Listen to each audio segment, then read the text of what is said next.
BFM Business présente Tech & Co, le grand live du numérique avec Sébastien Coinon. Encore avec nous ce soir. Deuxième pitch, messieurs, pour vous. Alors, c'est 100% masculin. On l'a pas fait exprès. Parfois, c'est deux femmes entrepreneurs. Ce soir, c'est deux hommes et deux investisseurs également masculins. Meilleurbien.com. Mickaël, vous avez 2 minutes pour nous présenter ce que vous faites.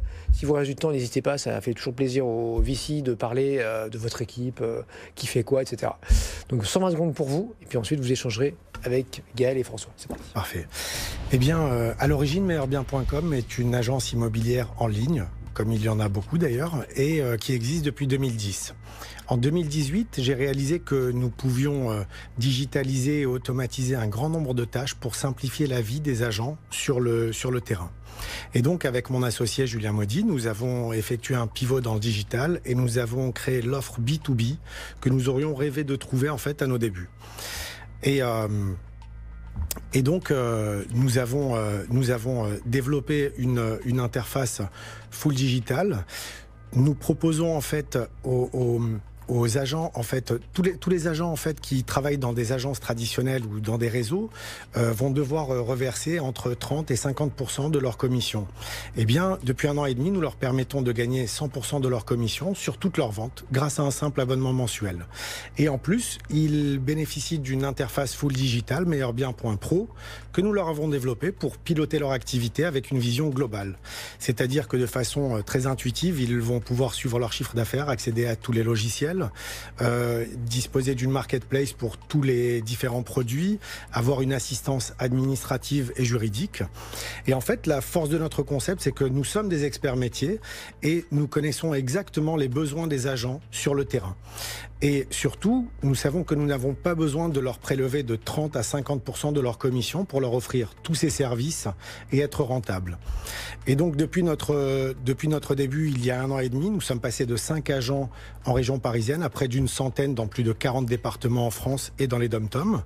Et maintenant que nous avons testé et validé notre concept, nous voulons accélérer pour rentrer dans une phase d'investissement à travers de la techno, du marketing et également des recrutements pour faire de Meilleur Bien un des leaders sur son secteur. Voilà, je termine avec quelques minutes, avec quelques secondes avant. Ça y est, c'est fini, vous êtes dans les temps. Après, donc, meilleur taux, meilleurs agents. On découvre ce soir, grâce à vous, Mickaël, meilleurbien.com. Peut-être première question pour François, on fait tourner. Si je comprends bien, vos prospects sont les mandataires dans l'immobilier. Absolument. C'est une cible qui, là encore, intuitivement, me paraît éclatée. Et c'est presque du B2C finalement. Comment vous allez chercher ces gens-là et comment vous le faites rapidement ? Alors, écoutez, c'est une cible qui est très facilement identifiable et en fait, on va les chercher notamment sur les réseaux sociaux grâce à du Facebook Ads, du Google Ads. On organise également assez régulièrement des webinars où on va leur présenter notre solution en rentrant dans les détails avec les différentes options dont ils vont pouvoir disposer.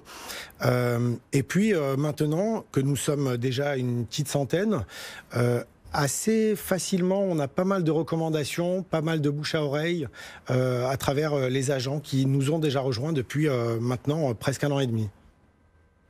Alors, le prix de la prestation, c'est quoi à peu près ? L'abonnement mensuel, c'est entre 179 € et 289 € par mois. D'accord. Et le maillage que vous avez fait, c'est avec combien de commerciaux ? Sans agence, c'est combien de commerciaux qui s'y sont mis ? Alors, c'est pas des agences physiques. Non, pas des mandataires. Ouais. C'est ça. Il y a 3. D'accord. 3 commerciaux, en fait, pour pouvoir avoir... 100, ouais, exactement. Exactement. D'accord. Et un maillage national ? Absolument, on est sur 45 départements en France et on a également les DOM-TOM. D'accord. Et les concurrents que vous avez sur votre marché, c'est quoi ? On en a énormément. Il y a 130 réseaux d'agents mandataires référencés. Mais après, nos forces, ça va être d'une part le mode de rémunération à 100%. Imaginez un agent commercial qui a 10 000 € d'honoraires à la clé. S'il travaille dans une agence traditionnelle, il va récupérer 5 000 €. S'il travaille dans un réseau, ça va être 7 000 €. Et chez Meilleur Bien, il va récupérer 9 851 €. D'accord.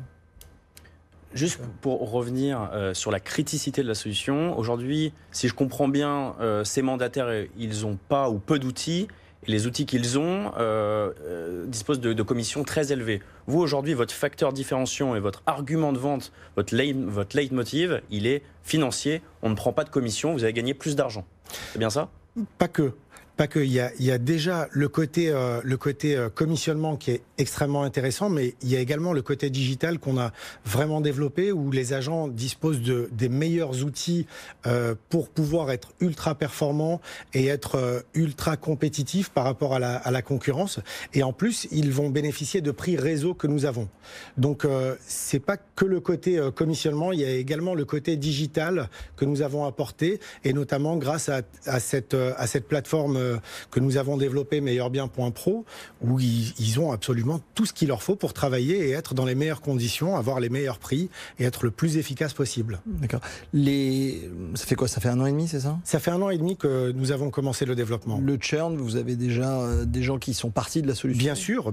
On en a qui sont partis pour plusieurs raisons. Ils partent parce que parfois, c'est une solution qui est hyper digitale, et puis il s'avère qu'ils sont pas très à l'aise. Après, il y a un autre point, c'est que nous, dans notre philosophie, on ne va pas être derrière nos agents pour savoir s'ils ont fait leur prospection, s'ils ont fait rentrer des mandats, où en est tel et tel dossier.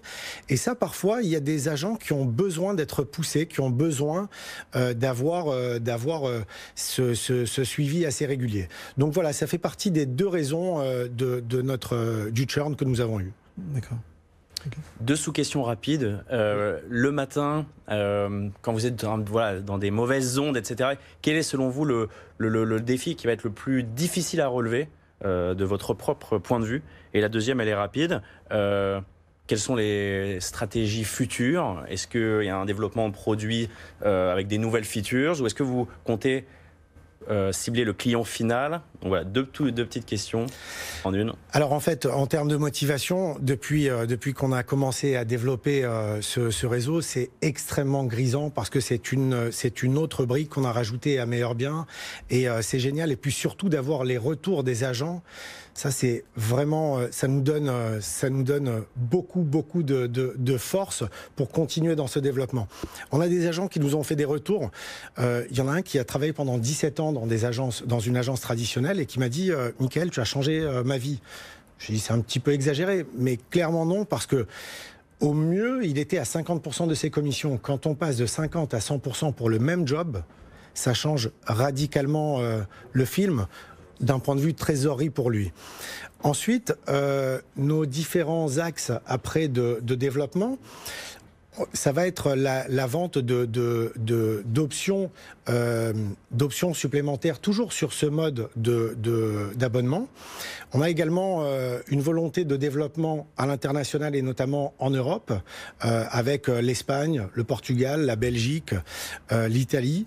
Et puis, il y a également une autre partie sur laquelle on va pouvoir développer notre activité, c'est tous les produits annexes. Vous savez, les agents sont un peu la porte d'entrée dans les ménages, dans les jeunes ménages propriétaires, pour un tas d'autres services. Ça va être du crédit, de l'assurance, du déménagement, des travaux. Donc ça aussi, c'est un axe de développement que nous allons prendre dans les mois qui viennent. Et Gaël, qui a fondé jechange.fr, voit à peu près de quoi vous parlez. Hein. Exactement. Et oui. Merci beaucoup, Michael. Vous restez avec nous. On va rappeler le premier entrepreneur, Pascal, de Fly Looping sur BFM Business, pour avoir le verdict de nos investisseurs ce soir. Messieurs, en 3 minutes, vous nous dites chacun qui de l'un ou de l'autre, qui de Fly Looping, plateforme pour faire un petit tour d'Europe pour moins de 200 €, voilà, avec 3-4 points comme ça, 3-4 points d'étape, avec un prix très très compétitif, ou donc de meilleurbien.com qu'on vient d'entendre à l'instant, pourrait faire partie effectivement de vos lignes, soit dans le VC qui est Cap Horn, soit en tant que business angel, vous pourriez vous mettre un ticket, je sais pas, 20 000, 50 000 euros. Gaël, qui veut commencer? J'y vais. Allez, Gaël, se jette à l'eau. Non, moi, c'est Meilleur Agent pour. Meilleur Bien, c'est déjà vendu. Déjà vendu et 200 millions. Non, pardon. Meilleur Bien. Malgré la pertinence, je suis sûr, de Fly Looping, la raison, c'est que j'ai une affinité plus forte avec votre métier, parce que chez Je Change, on fait toute la partie déménagement, service aux particuliers sur justement l'emménagement. Et c'est vrai que le secteur de l'immobilier est extrêmement encore numérisable, parce qu'il manque beaucoup de choses et beaucoup d'outils pour les agences ou pour les indépendants. Donc j'ai une affinité beaucoup plus forte. Et peut-être la seule critique sur Fly Looping, c'est que je vois pas l'ampleur de la taille du business. Hein, c'est que j'arrive pas à me projeter en me disant qu'il y a beaucoup de consommateurs qui vont exploiter ce genre de service. Et je pense que les coûts d'acquisition sont quand même extrêmement élevés dans le travel, ce qui rend très compliqué, à mon avis, le business. Voilà. François, Fly Looping, donc, ou comme Gaël, meilleurbien.com. Meilleur bien et non pas meilleur agent. Je pense que ça va être meilleur bien pour la simple et bonne raison, malheureusement, que nous, chez Caphorn, on est spécialiste en B2B, donc je suis plus à l'aise de juger une start-up qui est dans ces sphères-là. Il y a de la récurrence, il y a une vision forte. Bon, il y a beaucoup de projets, j'ai l'impression, mais il y a quand même un potentiel assez important. J'ai peut-être eu du mal à comprendre la martingale un peu commerciale, l'effet réseau, dans quelle mesure ça va grandir très vite et par effet de ricochet. Donc peut-être qu'on pourra en parler plus tard ensemble. Hors antenne, ouais. Hors antenne, oui, tout à fait. Fly Looping, pourtant, ça aurait été mon choix un peu de cœur, parce que je me reconnais bien dans la problématique adressée. Malheureusement, ou heureusement pour certains, c'est du pur B2C, mais il y a quand même une vision forte. En termes d'exit, je suis sûr qu'il y a des perspectives intéressantes une fois que vous aurez délivré votre promesse. Maintenant, je pense qu'effectivement, qui dit stratégie d'acquisition importante dit fonds important. Et donc, c'est des sujets que je maîtrise moins. Mais je trouve que c'est très intéressant la façon dont vous adressez le problème d'un angle techno et pas forcément d'un angle métier de prime abord, qui fait que peut-être vous voyez les choses différemment et ça sera sans doute la clé de votre succès. Ouais, est-ce que vous avez choisi tous les deux meilleurbien.com, et est-ce que vous acceptez quand même tous les deux évidemment, conseiller grand plaisir. Également, et de vous entretenir avec Pascal dans les prochaines semaines. Bon, ils ont dit OK, vous notez. On profite de vous avoir, Gaël, d'un mot, Gaël ou François d'ailleurs, sur quand on voit là les institutionnels aujourd'hui dire OK, on mettra non pas 5 milliards comme on s'était engagé auprès d'Emmanuel Macron à l'Elysée il y a 4 mois, oui, mais 6 milliards. Qu'est-ce que ça peut changer, sachant que la French Tech l'an dernier a levé 5 milliards, mais que là, ces milliards-là vont être distribués, entre guillemets, via des VC, via la BPI, etc., sur plusieurs années. Ça va pas se faire d'un coup d'un seul. Est-ce que c'est bien? Est-ce qu'il fallait faire encore mieux? Est-ce que c'est un minimum si on veut 25 licornes? Non, mais d'abord, c'est un coup de maître magistral pour dérouter les fonds euros vers des choses beaucoup plus, certes à risque, mais néanmoins rentables. Ensuite, c'est un vrai besoin pour l'écosystème, parce qu'aujourd'hui, quand on voit dans les compétitions de plus en plus avoir besoin d'accompagner non pas les early stage comme on a aujourd'hui, mais vraiment nos futures licornes. Il n'y a pas assez de lever à 50, 100 millions, 200 millions. Quoi. C'est surtout qu'il faut vite aller chercher l'argent des étrangers. Donc je pense qu'on va pouvoir bénéficier sans doute d'un terrain de jeu un peu plus franco-français pour essayer d'accélérer et de développer tout ça. Voilà. Merci à vous, Gaël Duval, ce soir. François Sentier était avec nous pour Caphorn Invest. Et donc, longue vie à Fly Looping et meilleurbien.com. Vous nous tenez au courant, messieurs? Avec plaisir. Vos aventures respectives. Merci de nous avoir reçus. Je vous en prie. 21h30 dans une seconde. Courte pause, c'est BFM Business et Tech & Co. Jusqu'à la clôture de Wall Street.